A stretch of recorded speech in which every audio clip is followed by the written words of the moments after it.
Afghanistan after Taliban take over. Afghanistan पर तालिबान ने 15 अगस्त से अपनी मजबूत पकड़ कर ली है। अब तो स्थिति इतनी बिगड़ चुकी है कि अब अफगान इकोनॉमिकल और ह्यूमैनिटेरियन क्राइसिस फेस कर रहे हैं।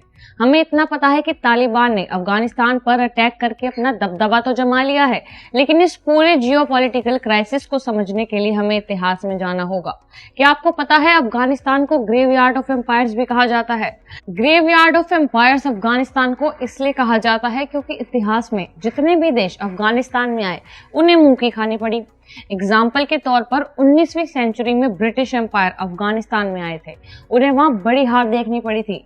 ब्रिटिशर्स की तरह ही 20वीं सदी में यूएसए आया था। यूएसए की अफगानिस्तान में आने की वजह 9/11 अटैक के एग्जीक्यूशनर अलकायदा को खत्म करना था। 2001 में यूएसए आया और उस समय अफगानिस्तान में तालिबान सरकार पावर में थी। यूके ने मिलिट्री एक्शन सपोर्ट किया था इन्वेजन के लिए। आज फिर यही स्थिति है कि तालिबान ने अफगानिस्तान पर कब्जा कर लिया है। ये कब्जा सबकी आंखों के सामने हुआ, तो इसका जिम्मेदार कौन? ये कहना कि इसका जिम्मेदार कौन होगा मुश्किल होगा, क्योंकि ये तो साफ है कि इसमें जिम्मेदार कोई एक नहीं है। तालिबान के अफगानिस्तान के कैपिटल काबुल का कब्जा करने पर प्रेसिडेंट अशरफ गानी देश छोड़कर भाग चुके थे, ये कहते हुए कि उन्हें कोई खून खराबा नहीं करना था, और सिर्फ एक हफ्ते में तालिबान ने अफगानिस्तान पर पावर रीगेन कर ली थी। फॉरेन एम्बेसी ने इवैक्यूएशन स्टार्ट कर दिया था। रशिया, स्वीडन, नॉर्वे, अमेरिका और कई सारी कंट्रीज ने एम्बेसी के हेडक्वार्टर को बंद करा दिया था और अपने लोगों को बाहर निकालने में जुट गए थे। वहीं अफगानिस्तान के लोग अपनी और अपनी फैमिलीज की सेफ्टी के लिए भागने पर मजबूर हो गए थे। हजारों की तादाद में लोग काबुल एयरपोर्ट पर जमा हुए। स्थिति ये थी कि लोग एयरप्लेन्स की छत पर बैठकर अपनी जान जोखिम में डाल रहे थे। इस तरह के कई हॉरिफाइंग सीन्स और सिचुएशन इस पूरे तालिबान ऑपरेशन में दिखी। लेकिन इन सब में यूएसए किस तरह इन्वॉल्व है?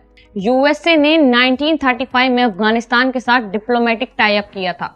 2012 में यूएसए और अफगानिस्तान ने स्ट्रेटेजिक पार्टनरशिप एग्रीमेंट कंक्लूड किया था। ये स्ट्रेटेजिक पार्टनरशिप एग्रीमेंट यूएस और अफगानिस्तान के बायलैटरल रिलेशनशिप को मजबूत करने के लिए किया गया था। साथ ही अफगानिस्तान के लोगों की वे ऑफ लिविंग को इम्प्रूव करने के लिए किया गया था। 29 फरवरी 2020 को यूएस और तालिबान ने एक एग्रीमेंट साइन किया था। ये एग्रीमेंट एक पीस एग्रीमेंट था। ये एग्रीमेंट अफगानिस्तान में अमन और शांति लाने के लिए किया गया था। इस एग्रीमेंट को यूएस तालिबान डील या दोहा एग्रीमेंट भी कहा जाता है।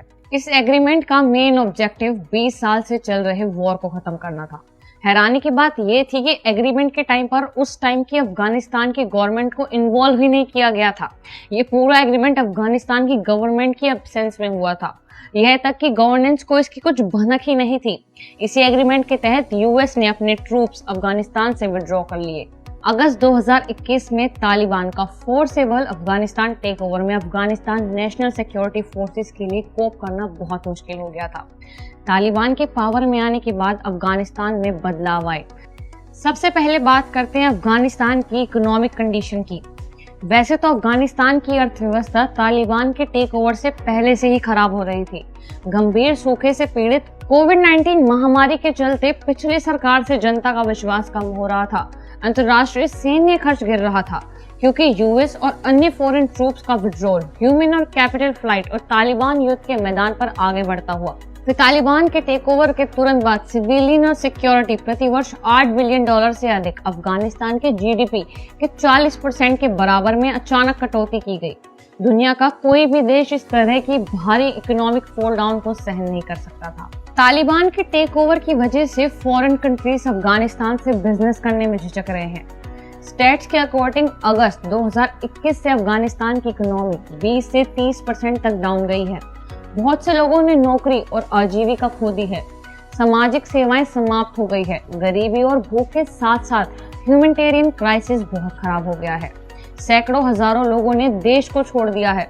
कई अफगान व्यवसाय बंद हो गए हैं या कम हो गए हैं और इन्वेस्टमेंट रेट क्रूशियली डाउनसाइज हुआ है। एक्सटर्नली अफगान करेंसी की एक्सचेंज रेट वापस उछली है और एक साल पहले की तुलना में कम नहीं है।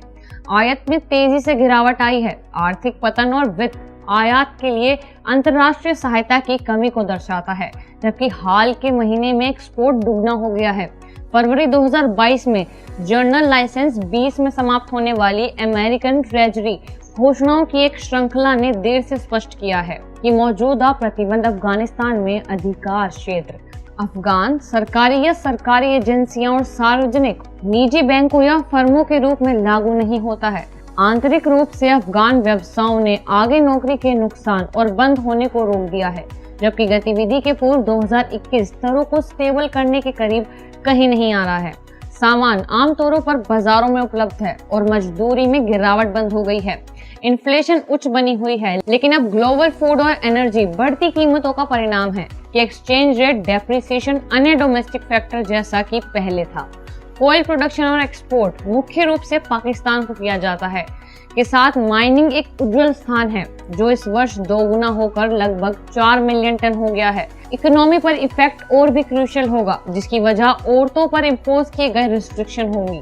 महिलाएं सड़कों पर किसी भी करीबी रिश्तेदार के बगैर नहीं निकल सकती। महिलाओं को घर के बाहर निकलने पर बुर्का पहनना होगा।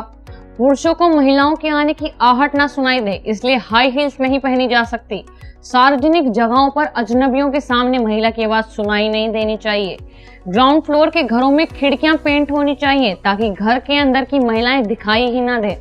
महिलाएं तस्वीर नहीं खिंचवा सकती, ना ही उनकी तस्वीरें अखबारों, किताबों और घर में लगी हुई दिखनी चाहिए। महिला शब्द को हर जगह के नाम से हटा दिया जाए।